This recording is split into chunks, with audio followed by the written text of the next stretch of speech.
Okay, hello everyone.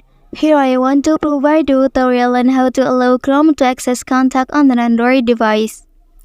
Okay, let's go to the tutorial. To allow Chrome to access contact on your device, you can long press on the application. And then here you can select App Info. After that, here please tap Permission. Here there are two sections. The first section is the section that has received access permission, while the second section is for those who have not received access. And then, please tap on the contact, and then here you can click Allow.